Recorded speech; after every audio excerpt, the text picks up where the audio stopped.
Bonjour à tous, j'espère que vous avez passé de bonnes vacances, que vous avez passé un bel été. Moi, je suis content de vous retrouver, je vous souhaite une bonne rentrée. Puis aujourd'hui, je voulais rebondir un petit peu sur l'actualité, car s'ouvre le procès des attentats de novembre 2015 en France, donc les attentats du Bataclan, du Stade de France, etc. C'est du coup l'occasion pour moi dans cette vidéo de en fait se demander si la France est toujours menacée par le djihadisme. Comment est-ce que cette menace a évolué depuis 6 ans? On est en 2021, donc qu'est-ce qui s'est passé depuis 2015? Où est-ce qu'on en est? Je vais commencer par répondre à la première question. Est-ce que la France est toujours menacée par le djihadisme? Oui, la réponse est oui. Simplement, cette menace a un petit peu évolué. Elle a évolué tout d'abord parce que l'État islamique, qui a été pendant un moment l'une des principales menaces, et d'ailleurs qui a été l'organisation qui a revendiqué les attentats de novembre 2015, n'est plus vraiment ce qu'elle était. On ne peut pas dire qu'elle soit morte, mais on ne peut pas dire qu'elle soit bien vivante non plus.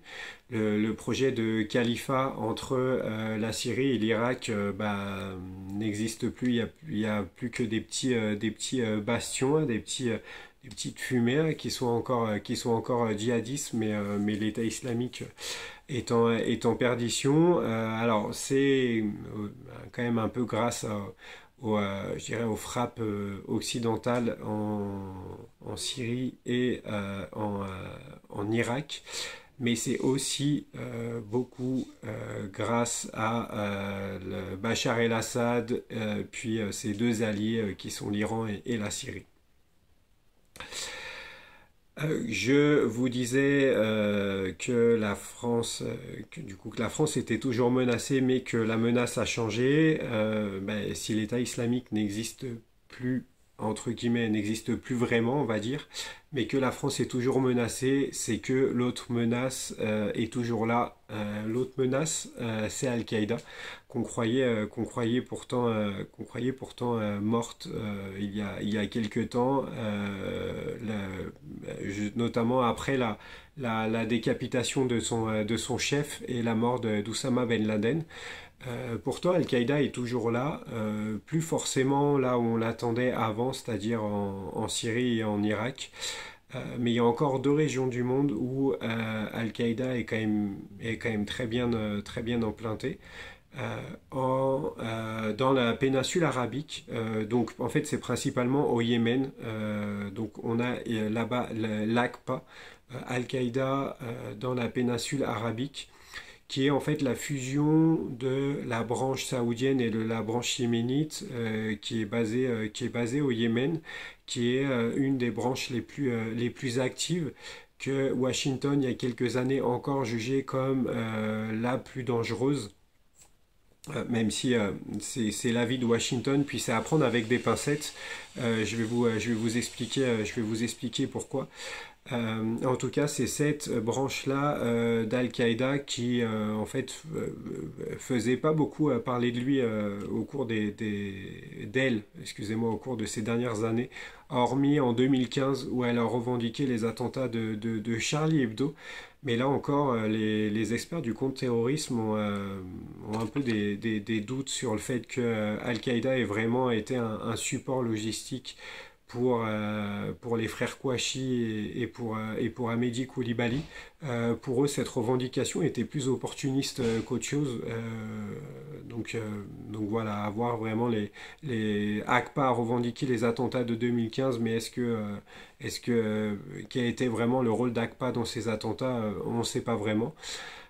En tout cas, il y a une autre branche d'Al-Qaïda qui représente une réelle menace pour la France, bien plus qu'AQPA actuellement, qui est l'AQMI.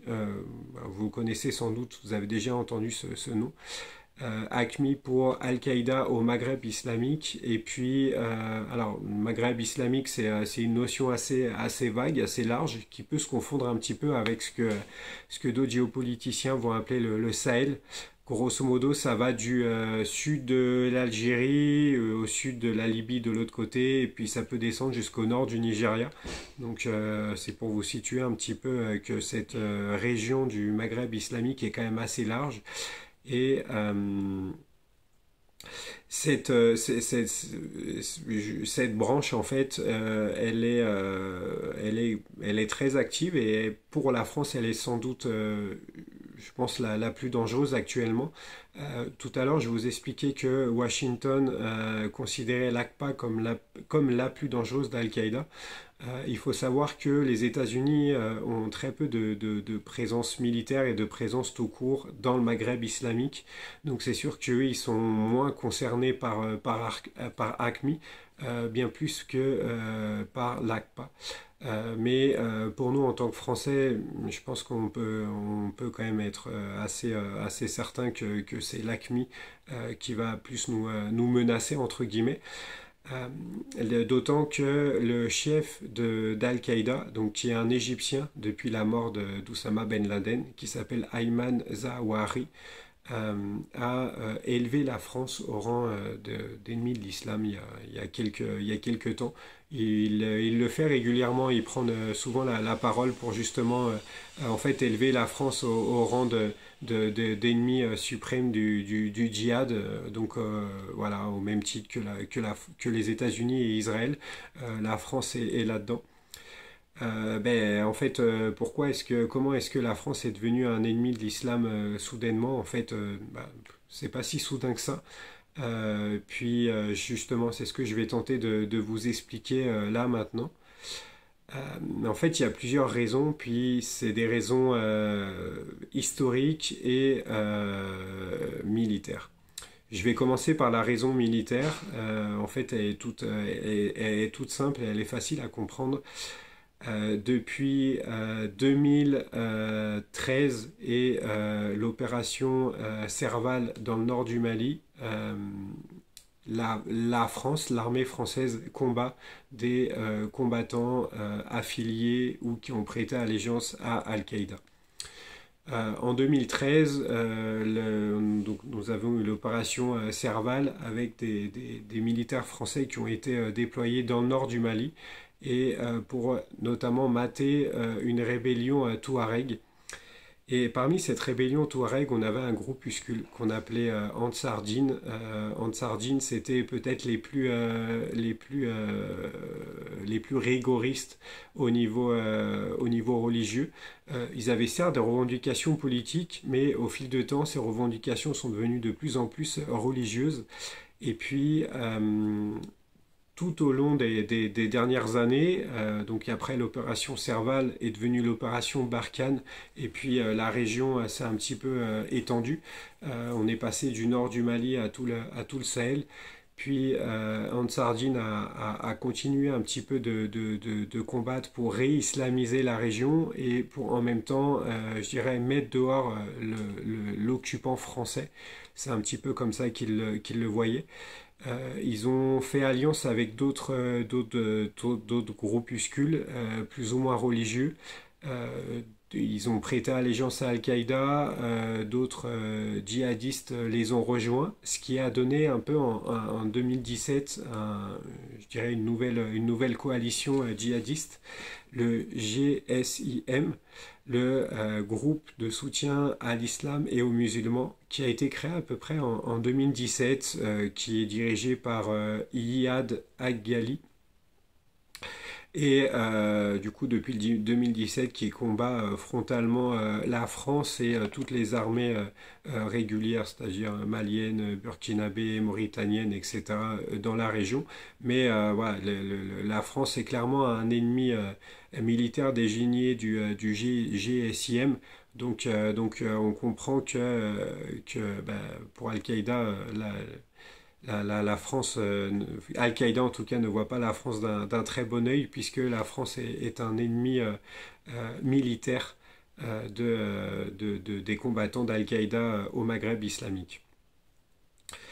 Ensuite, une autre raison pour laquelle Zawahiri, donc le chef d'Al-Qaïda, a pu élever la France au rang d'ennemi de l'islam, c'est parce que c'est pour des raisons historiques en fait. La France a toujours eu une histoire compliquée avec cette région du monde. Ici, on reste dans ce qu'on appelle le Maghreb islamique. Ça a été la puissance colonisatrice. Ça a été lors de la guerre civile algérienne aussi, dans les années 90, l'Algérie a été frappée par une série d'attentats djihadistes sur son sol, mais aussi par extension en France, puisque la France était un petit peu vue comme l'allié de l'État algérien qui combattait à l'époque. Notamment parce que la France a acheté le pétrole de Bouteflika, donc les djihadistes, voilà, par extension, ils combattaient Bouteflika, puis ils combattaient aussi la France de Chirac, qui était vue comme un allié. Et puis, si on remonte un petit peu plus loin, bien avant je dirais la colonisation algérienne de l'Afrique du Nord, bien avant la guerre civile algérienne, etc., on peut remonter jusqu'en 1798-1799, qui est un petit peu je dirais la première incursion française en terre musulmane à l'époque. Tout ce qu'on appelle, je dirais, le monde arabo-musulman était sous le joug des Turcs de l'Empire ottoman, appartenait à l'Empire ottoman. Et puis, donc, comme je le disais, 1798-1799, on a, lors des guerres napoléoniennes, l'armée française menée par Napoléon Bonaparte, qui rentre en Égypte, qui arrive en Égypte, qui s'installe à Alexandrie et sa région, et qui veut, en gros, qui combat les Mamelouks, qui étaient un petit peu des anciens esclaves que les Ottomans avaient mis à la tête de l'Irak, et qui commence un petit peu non seulement à combattre les Mamelouks, mais un peu à tisser des liens avec les Égyptiens. Beaucoup d'échanges culturels se font entre l'Orient et l'Occident. On sait que Napoléon était un grand arabophile et islamophile. Il y a même certains historiens qui lui prêtent une conversion à l'islam qui, je pense, n'a jamais été quand même attestée historiquement, mais en tout cas, il y a des rumeurs dans ce sens-là qui ont été ni infirmées ni confirmées. Mais voilà, donc on est donc à une époque où des liens se créent, et beaucoup de musulmans et d'Égyptiens de l'époque vont commencer un petit peu à s'intéresser à ce qu'on appelle la philosophie des Lumières. Et ça va être un petit peu le point de départ de ce que les djihadistes vont combattre comme le fourvoiement de l'islam, c'est-à-dire ce qu'on appelle maintenant avec le recul l'islam des Lumières, c'est-à-dire une vague je dirais de modernisation de l'islam, de la culture islamique, qui a commencé en Égypte, qui s'est un peu aussi beaucoup faite au Liban. On a eu les premières universités ont été créées en Égypte, puis au Liban derrière. Et ce mouvement-là, je dirais, de renaissance du monde islamique, on appelle ça la Nahda. Ça veut dire renaissance en arabe. Et voilà, cette Nahda est vue comme les djihadistes d'un mauvais œil, puisque ce serait à leurs yeux là que, en gros, l'islam aurait commencé à se fourvoyer pour raison politique. Donc, par extension, la France pourrait être tenue responsable de tout ça. Donc là encore, on voit que ça a été d'ailleurs évoqué dans un ou plusieurs discours du chef d'Al-Qaïda. On voit que la France a eu des effets négatifs historiques sur cette région du monde au point de vue d'Al-Qaïda, et donc la France est un ennemi à combattre. Voilà, j'espère que cette vidéo vous a plu. J'ai essayé un petit peu de résumer quelles étaient les menaces actuellement, et justement pourquoi ces menaces, pour vous donner un petit peu de contexte. Si ça vous a donné envie d'en savoir un petit peu plus, je vais vous remontrer mon livre Albas, l'ennemi de l'intérieur, qui donc se passe en 2015. Alors, c'est pas un livre sur la guerre en Syrie, c'est pas un livre sur le djihadisme, c'est simplement un livre qui prend tout ça comme contexte. Le livre se passe en 2015, c'est un roman d'espionnage. L'intrigue se situe entre les attentats de Charlie Hebdo et les attentats de novembre 2015. Une partie de l'intrigue se passe en Syrie, mais néanmoins, il n'y a pas besoin d'avoir une grosse connaissance géopolitique ou historique pour le lire. Au contraire, l'ambition, toute raison gardée de ce livre était justement un petit peu de faire découvrir ça d'une manière ludique aux personnes. J'ai essayé de faire comprendre un petit peu qu'est-ce qui se jouait là-bas et quels pouvaient être les enjeux de la guerre en Syrie, mais de le faire d'une manière ludique via un polar, que l'histoire reste quand même le maître et que ce soit pas le reste n'est que contexte dedans. Donc voilà, je vous laisse le découvrir si ça vous intéresse. Si vous l'avez déjà lu, puis que vous attendez mon prochain roman avec joie et empressement, ben, j'ai une bonne nouvelle pour vous, puisqu'il vient de sortir. Ici, il sera question du réchauffement climatique, un sujet pas forcément bien plus gai. Ça s'appelle La fin de leur monde, c'est sorti juste il y a quelques jours. Je vais mettre le lien, pour le moment il est présent que sur Amazon, les autres plateformes arriveront. Et je vais mettre le lien pour l'acheter ou le télécharger en format Kindle en description de cette vidéo. Puis je vais faire sans doute la semaine prochaine une petite vidéo spécifique sur la guerre en Syrie, puisque les médias n'en parlent plus du tout et quasiment plus, mais la guerre en Syrie n'est pas finie. Il y a toujours des choses qui se jouent, puis des choses quand même assez intéressantes. La situation a pas mal évolué depuis 2015. Donc voilà, le sujet étant quand même assez complexe et important, je vais faire une vidéo spécifique là-dessus.